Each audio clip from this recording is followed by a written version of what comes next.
Vai, cão da besta-feira. Ô puto, não tira não, né? Ele tá filmando. Tá filmando, tá? Não tira não, hein? Não tem que tu tá filmando, não. Ai, eu acertei essa pá.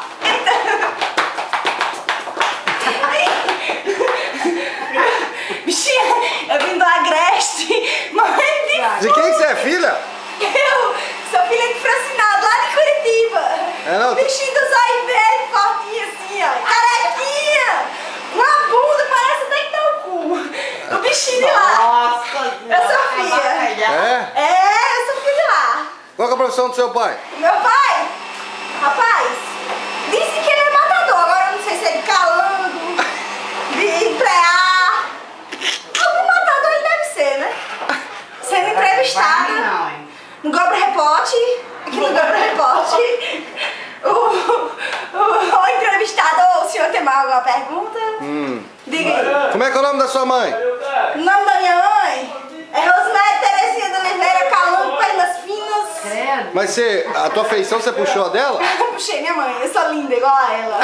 Ah. Menino, médico quando me pariu disse, mulher, deixa 3 dias lá fora, se não latir, bota pra dentro que é gente. Mas você tem mais irmã? Tenho 14, fora os que morreram, né? Diz o nome de uma. Uma. Ana Camila. Ana Camila? É, aquela baixinha, gordinha, assim, ó, com o rabão, assim, ó, que tem preguiça de tudo, aquela bicha. Parecida com você também? Linda, igual, assim, idêntica. Somos irmãogelmas. Irmãogelmas. Mas teu pai é lindo que nem você assim? Lindo, meu pai, menino, meus olhos e minha boca puxaram ele. Puxaram É, meus olhos e minha boca, ó. Só eu, né? Puxaram ele. Faz uma boquinha de beijo. eu. Pera aí, menina, eu tô suando. Mas como é que é o nome da cidade que você veio? A cidade de onde eu venho é Uiraúna, vizinha São João do Rio do Peixe, com Souza, Cajazeiras, aquela região lá. Essas belezuras só sai de lá, meu amor. Ah, Nossa, sim. beleza. Só sai de lá. Então Ó, manda, essa aqui tá com inveja, porque a beleza dela não chega aos meus pés. manda um beijo pro seu pai. Graças a Deus. Beijo, pai. Beijo, João Camilo, Julinho, Bolinha.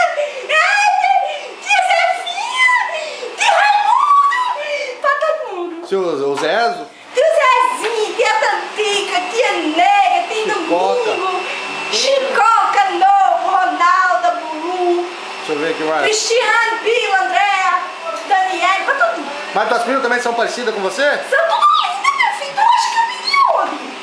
São tudo puxando eu. É? Qual que é a mais parecida com você? A mais parecida com eu é a Bila. É a Bila? Bila. Cristiano ainda não tem popozão assim igual o meu, né? Aham. É parecida mesmo, mas não tem popozão. Mas tem uma novinha lá que é. Daniel? É. Menina é Gelma também, é Gelma. Gelma. É Gelma também. Então tá bom. Então manda um beijo pro teu público. Beijo. Beijo, pai. Beijo pra tudo aí. Fique com Deus. Vamos lá, benção. Tá amarrado e repreendido. Tá repreendido. Gente, passa.